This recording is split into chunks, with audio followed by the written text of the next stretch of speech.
Today, again, it's kind of boring to talk about this, I know, but it is absolutely necessary. We're gonna get a refresher on MLA. Do y'all remember MLA from previous classes? McMillen Language Association. Oh, there you go. Well, you can go ahead and write that in the blank, sir. It's gonna be up here, don't worry. All right, and I'm gonna try and go through this as quickly as possible for y'all since it is fairly boring, but I still need y'all to pay attention because we're going to be using MLA citations in a lot of our papers from now on, and anytime we're talking about another text. So that being said, on y'all's worksheet that Caleb and I passed out, it says, what does MLA stand for? It is Modern Language Association. Let me see if it gets bigger. Of course it doesn't. So good luck. MODERN, Language Association. All right, and basically it is just a group of professional scholars who basically get together and they decide on all of your rules and update them periodically for citing any type of source you might use in your writing. So MLA is what you're going to use in your language courses in college. So your like world literature, American literature. APA we also use a lot in college. I will give you guys the highlights on it, but I'm not going to give you as much in depth. Since we're talking about texts a lot of times and poetry and short stories, we'll be using this one. So we are currently on the 9th edition. It has changed from 7th to the 8th to the 9th since I've been teaching. That being said, number 2, so proper MLA citations, they do 4 things, and they help a curious reader be able to research your steps. I know some of y'all are in AP Capstone, so if your work gets published and somebody is researching something similar, they might want to see what you used for your sources. All right, also, they help you build credibility and be more likely to win an argument. What is credibility? What is it, Peyton? Is it when you're right, but you have information to back it up? Yes, so it's having informed opinions. Yeah, you have information to back up your sources. You just haven't like formed your opinion and like we should all believe you just because. All right. So you give credit to the people who've done the work you want to talk about.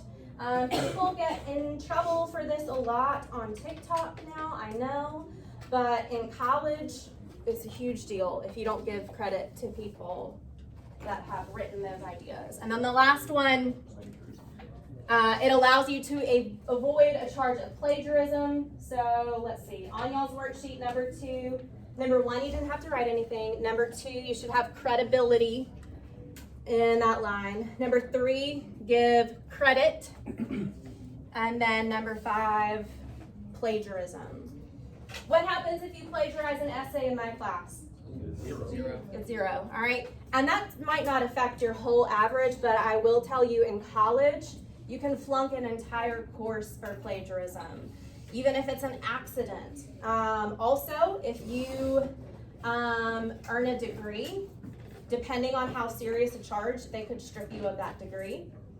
Or if you've won an award for whatever you plagiarize, they can strip that award. So it's pretty serious in the professional world.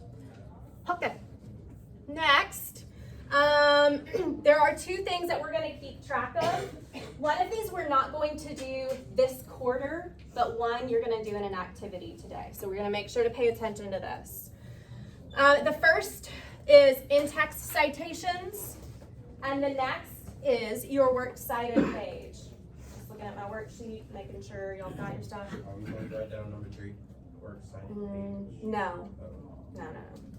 All right, so we're going to go into in-text citations first, and then we'll look at works cited page. So an in-text citation is also called a parenthetical notation.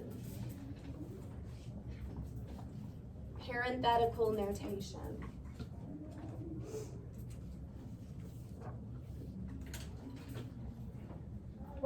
called a parenthetical notation. In text means it's in your writing.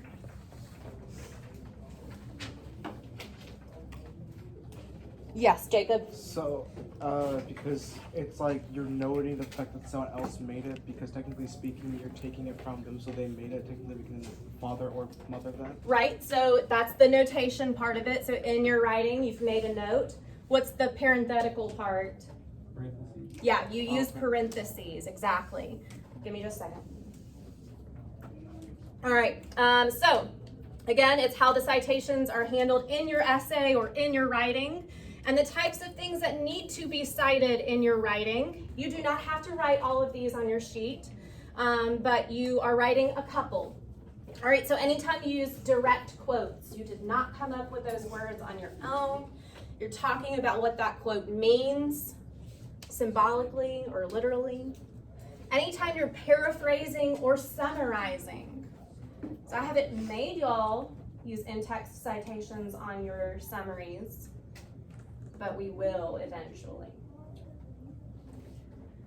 All right, and these are the longer ones. These are easy. So I would write direct quotes, paraphrasing, or summarizing. But you also would use anyone else's research, theories, ideas, their arguments, opinions, facts that are not commonly known, like the world is round. You don't have to cite that. That's like a common knowledge thing, unless you're into that flat earth theory, which we're not getting into that.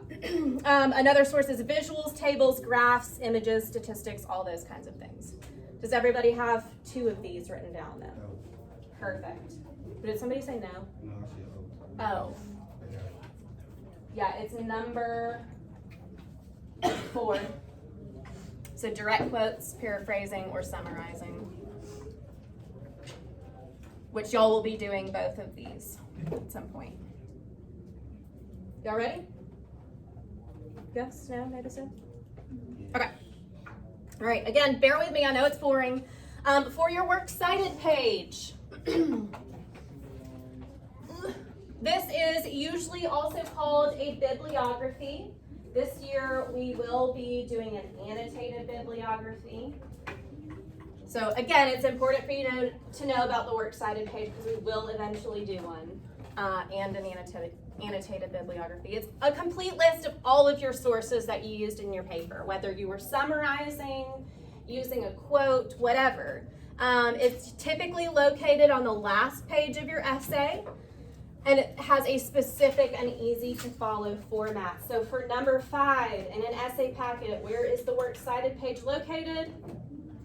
Last page. Yeah. There you go, Caleb. Oh. Yeah, that's number 5. All right, and then as far as the easy to follow format, we are going to go over this, and I've given you guys a little helpful tool over here on the right side of your paper, but we're going to go through each part of it. All right, so in terms of in-text citations, you are going to have to use one today with a poem that you'll look at, or it could be for homework. It just depends on how fast we get through this. So if you wanted to use a line from a book or an online article that you found as part of your essay, you are going to make sure that you include the author's last name in that parentheses and the page number or numbers where you found the material. All right, so you've not moved on to number 6 yet, so don't stress about that. So here I have an example. This is a quote from Justin Bieber's autobiography from when he was like baby Bieber, not current Bieber. All right, then all of a sudden it was like I opened my eyes one day and noticed that the world is full of beautiful girls and I've had a hard time thinking about anything else ever since. All right, and then looking at the in-text citation.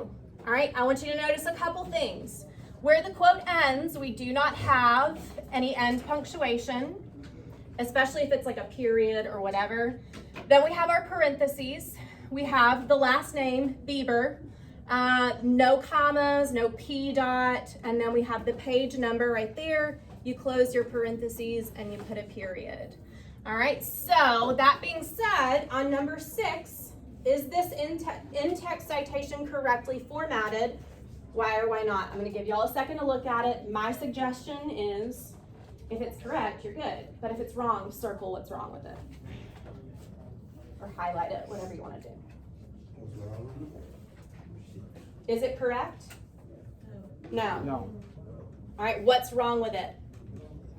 Yes. The period at the end of girls, the last girls. Right, so the very last girls of those 8 girls, I don't know how many it is. That period is wrong. Thank you, Jacob. Somebody else? What else is wrong with it? The comma after beaver. Though sometimes you do use commas, we don't when it's a book. All right, what else is wrong with it? Somebody besides Allison and Jacob?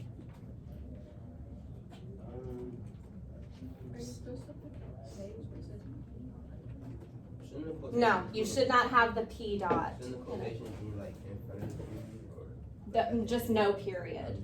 Yeah, no period inside the quotations, the comma after beaver, the P dot should not be included, and then that period at the end is correct. You do put the period after your last parentheses.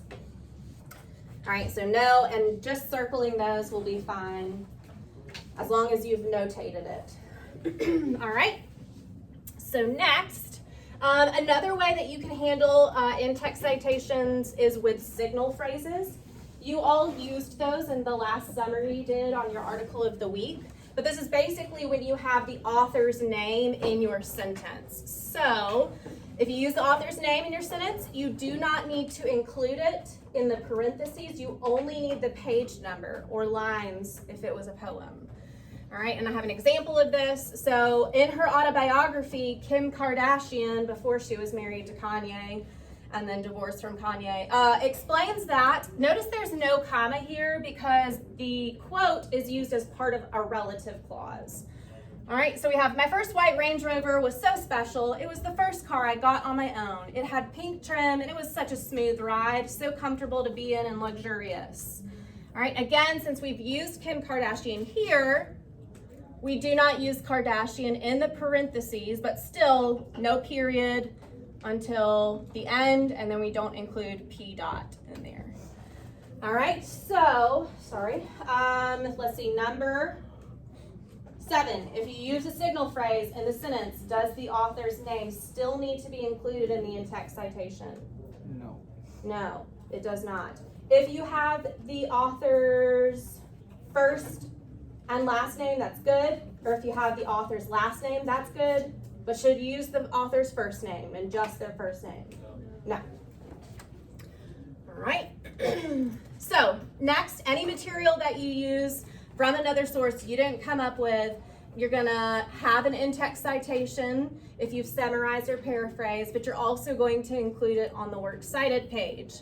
So I'm going to show you guys a couple more in-text citations that are used with a more formal piece of writing. So Stephen King wrote a book called On Writing about how he became a writer, how he developed his craft. All right, so here we have an example. Before finding success as a writer, Stephen King worked as a high school English teacher, a profession he admits zapped most of his creative energy. Have I used a direct quote? No, I haven't, so we're assuming we've summarized. Why is King not included in the parentheses?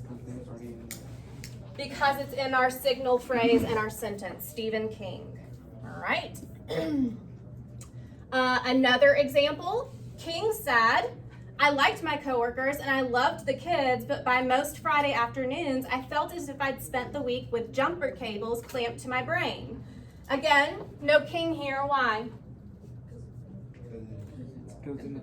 Yeah, King said, all right? And I want you guys to start using signal phrases because it's a good transition between ideas and your quote. A lot of times people have no transition. It's just like a sentence that has nothing to do with the quote, and then the quote, and then the next sentence, people don't break it down. So make sure you start using signal phrases. All right, so now we're moving on to the works cited page. So this gives more details about where you found the information, like the publication date, all that kind of stuff. It's not just the author and the page number or line numbers. All right, so the works cited should include the 9 core elements I have listed over here as well, if that information is available. Sometimes you might not have an author. So you're going to start with the title of your source. Sometimes you might not have a container, especially if you're using a whole book. Sometimes you might not have a version or number, but you most likely will have a publication date and stuff like that. So you're just got to use your best judgment. I'm just going to go through each of the elements really quickly. Number one is your author's name, and it is listed last name, comma, first name, period. If you look over here on the right, I haven't included that last name, comma, first name, period, but you do need to make sure you know that. So number 8 was, will every works cited entry have all 9 core elements? No. And then number 9, for works cited entries, how is the author's last name listed? So just write this, last name, make sure it's capitalized, comma, first name, period.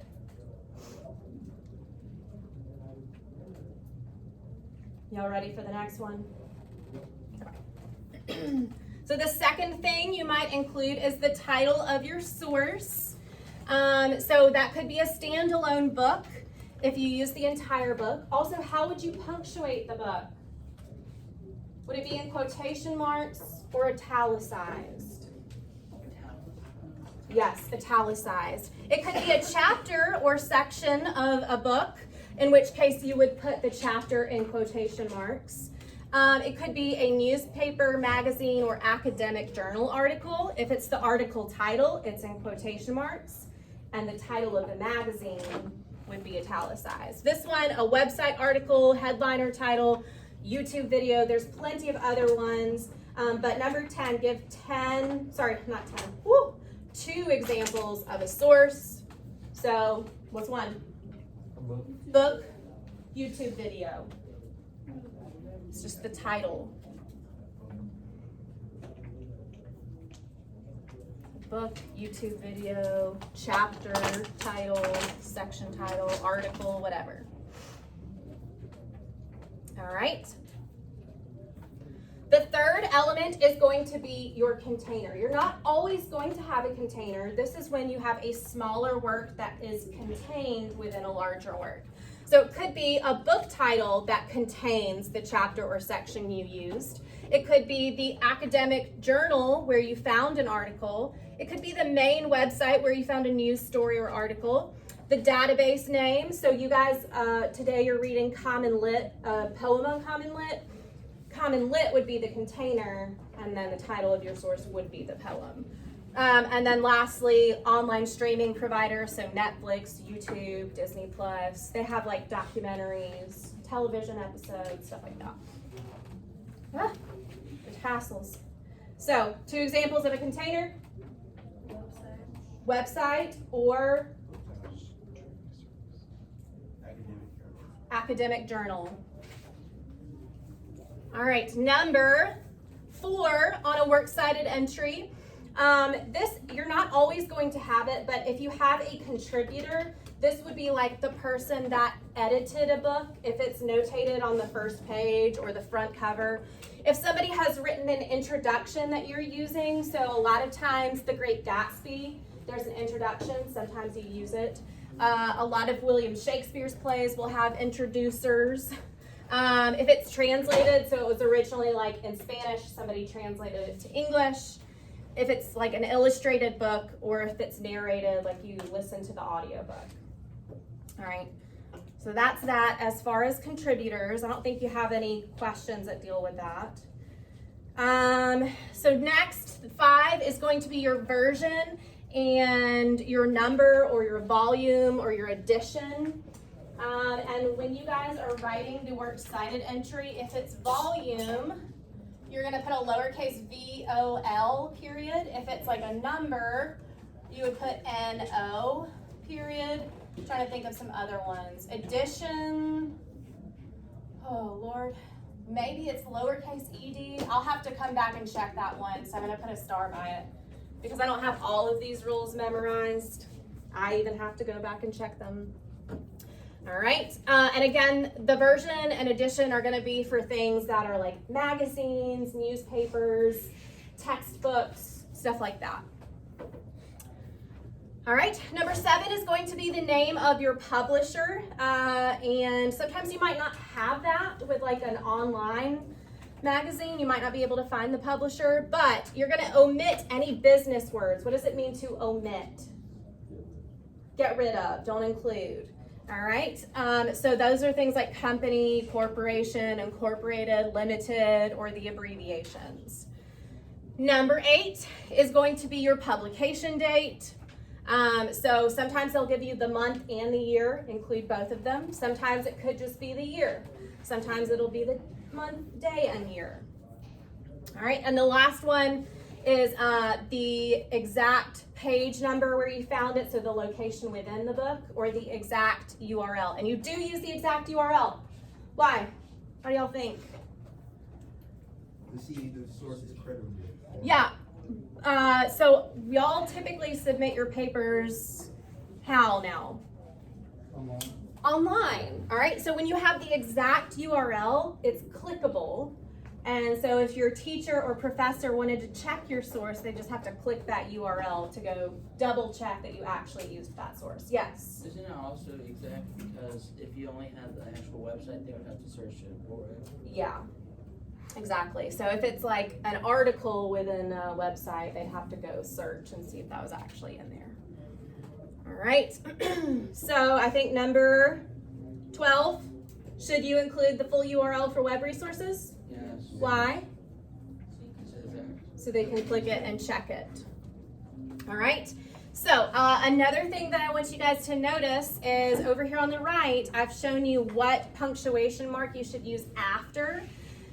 So which 3 use periods after? Location.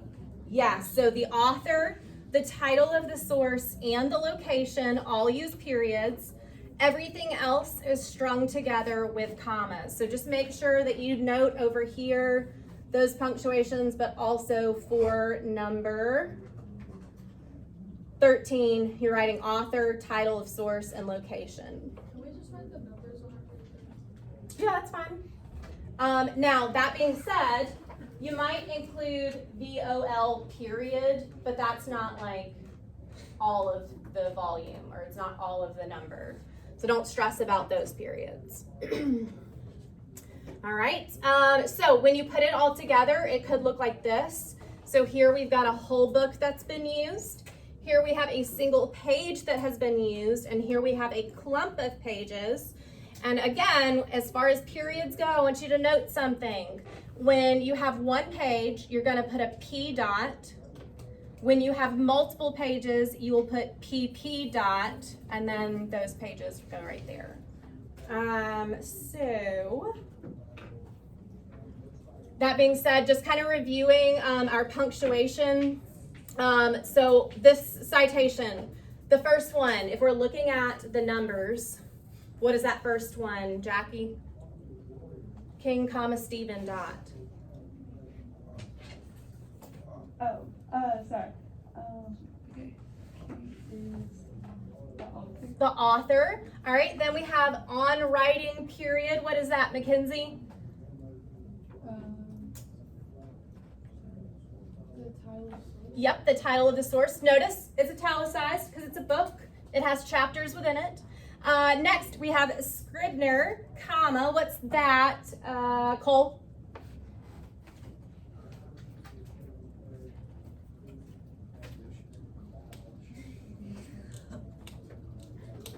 Scribner. If you're looking over here, what is Scribner on that list of 9 things?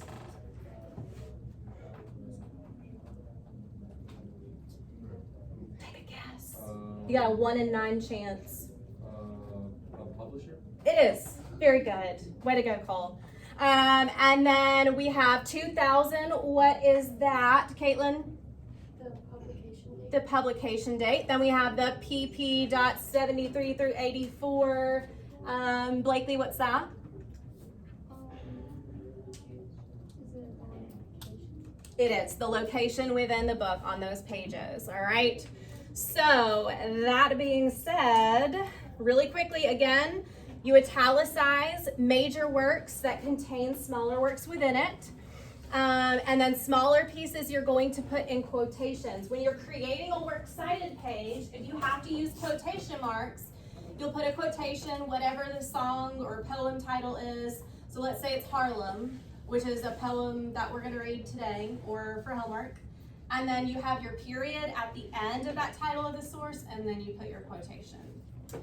All right, but since y'all are handwriting, instead of italicizing, you can do cursive or you can underline if you think it's a major work. So that being said, number 14, would the title of a song be italicized or placed in quotation marks? Anyone? Quotation marks, why? Do what? It's a smaller work within a larger work. What would the larger work be for a song? The album title, yeah. So the song title would get quotation marks. The album title would be considered like the container, and that would be italicized. Yes. What if it's not an album? So like if it's a magazine article, the article would be in quotations because that's the title of your source, and then the magazine title would be italicized or underlined depending on if you're handwriting. Well, no, but like for an album, like for like song. You by just want to itself. cite the whole album? No, but if it's not part of an album, if it's just a song by itself, no album. Oh, so like what are those called? Single. Singles? Then yeah, it would still have quotations because sometimes they'll release the album that the single is part of. Okay. Yeah. Quotation marks. Yes, ma'am. What was number 10? Number 10. Oh goodness. What are two examples of a container? Y'all remember? YouTube video title, A whole book, website, or YouTube video. or but that wouldn't be the container. YouTube would be the container. Number 10?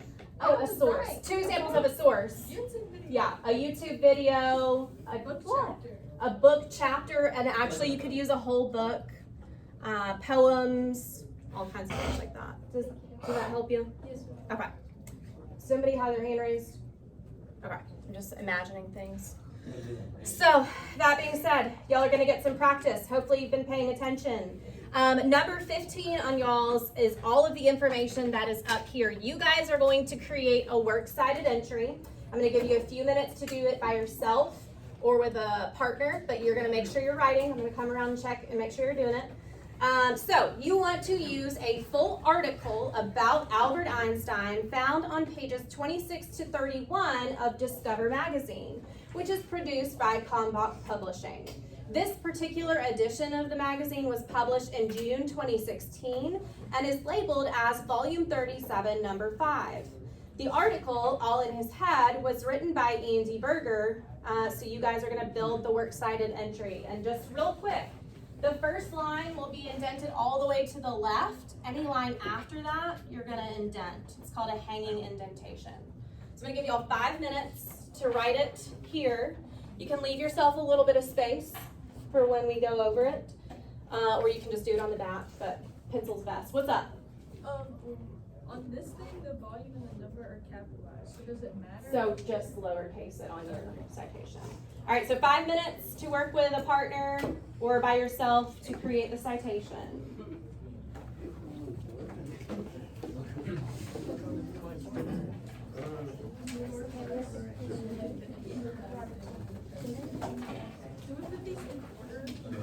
Yeah, you need to put them in order. And again, you write it out like da, period, da, da, da, da, comma, period, whatever. And then the next line. It's all right here. It's last name first. Oh, we just like we look at that, right, and then we see like what order to put that in. Yeah, basically. all this information is right here. It's just bulleted. Yeah, so Thank okay, well, Burger, comma, period. wait, What's up, Caleb? who is you? I'm gonna let you figure that out. We're gonna go over the answers. Don't stress. The end of it and the. Oh.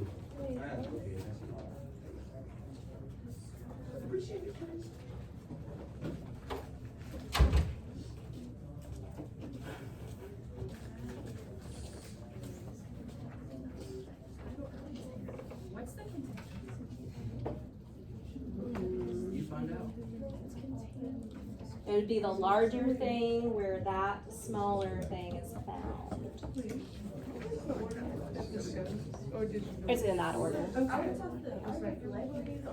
No, you don't have to label them. You just like write them out how I showed. So like number, what number is it? Number 9, how you do the author's name, which is going to be your first entry, is going to be last name, comma, first name, period. And then the next, you don't go down in order like that. It's just going to be the next space. Yeah. Where do we use, right, the next thing I would.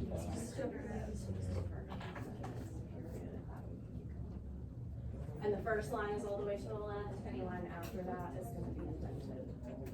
See, we didn't do it like that, but it's okay. Contribute.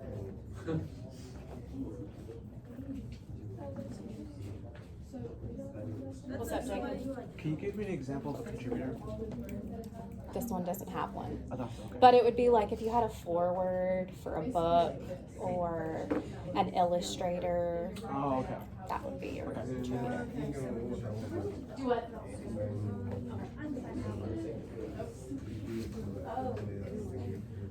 Okay, so you know, Miss McMillen? Yeah. Can we write the volume that you said? no, because you have to do it in the. You see like the list on right here. So you do VOL dot 37, yeah. So it's. There is no contributors.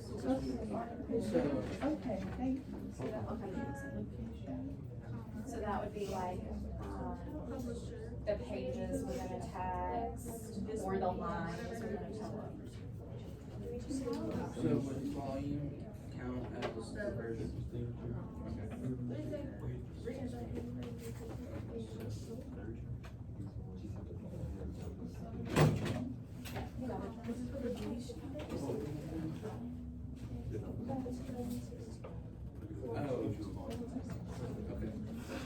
There's about 1 more minute.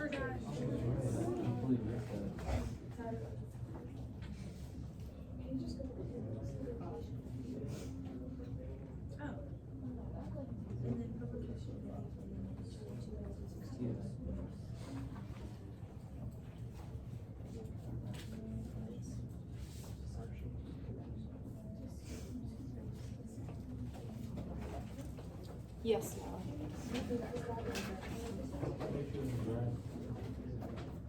We're about to go over it. Almost. We're gonna go. I just wanted y'all to try on your own first.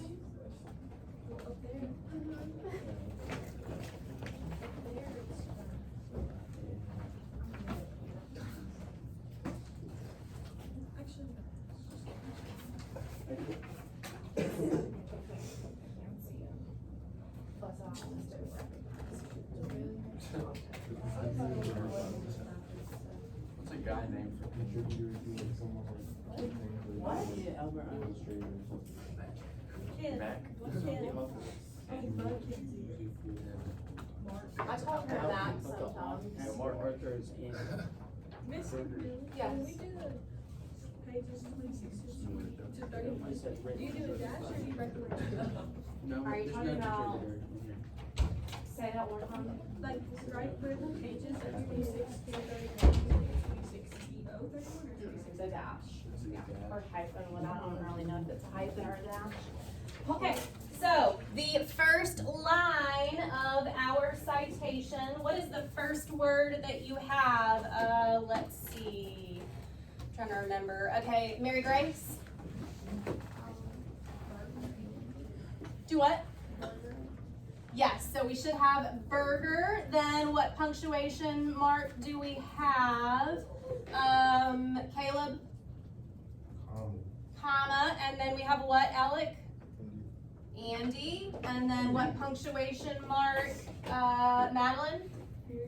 Period. All right, so if you have that, just leave it as is. Any corrections, you can either write it down below or on the back or erase. It's totally up to you. All right, so we have burger, comma, Andy. What is the next word? Cole? The next word? I Actually, it should be a punctuation mark, now that I think about it. After my period, what is the next punctuation mark we have? Is it quotation? Yeah, so we should have a quotation, and then what do you have here, Allison? The title all in his head. Yes, the title all in his head. We want to make sure that we capitalize it the same way they did, so all is capitalized in lowercase, his capitalized, head capitalized.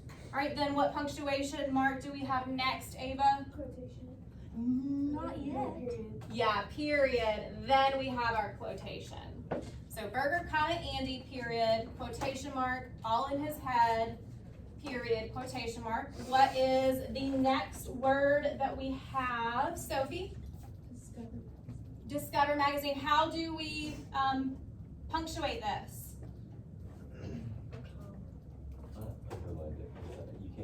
Yeah, so since it's a container and it's a magazine, we're going to italicize. You can just underline it and that'll be fine. So discover.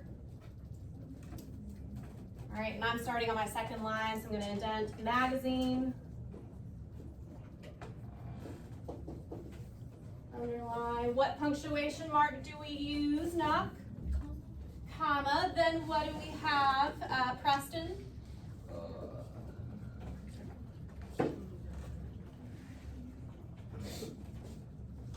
Trying to remember the information myself. So we've got our container. Do we have a contributor?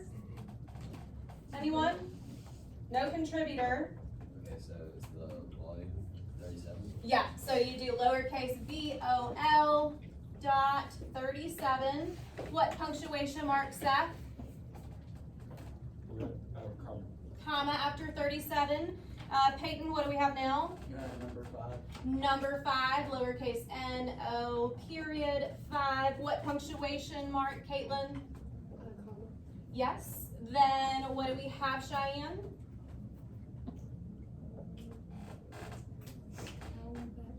Yeah, the publisher is, I think it's pronounced Kalmbach.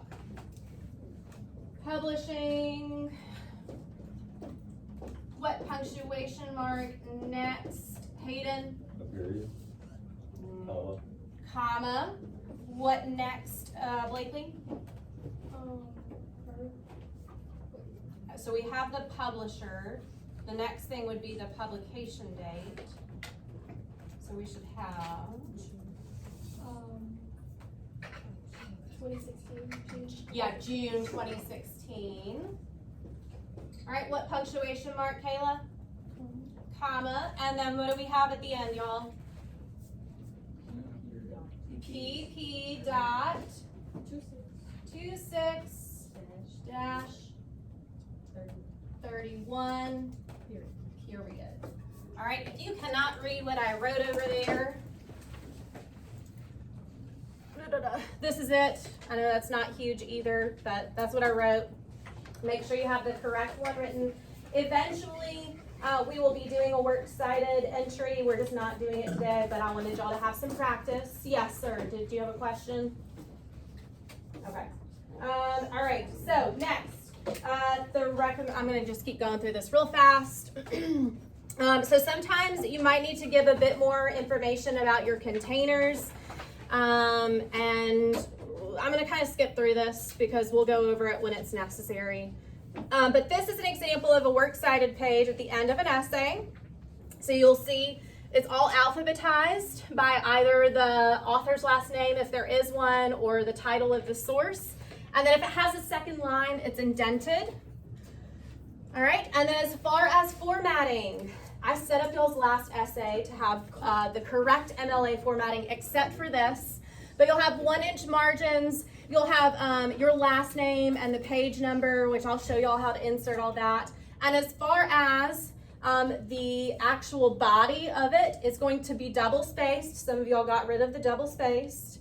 It'll be 12-point font Times New Roman. And again, all your entries are alphabetized. So that being said, number 16, what's the recommended font style and size? Times New Roman 12. Times New Roman 12. Now you can use Arial as well Arial, because it's the same exact size as Times New Roman, but Times New Roman is the go-to. Is it Time New Roman? Times, like Times New, not old, and then Roman, Okay. like the society. Is the size? 12. Yeah, and some of y'all changed that, the size of it. I saw y'all added it to 13 or 14 or 12 and a half. All right, so if you have any other questions, the entire MLA handbook is available at style.mla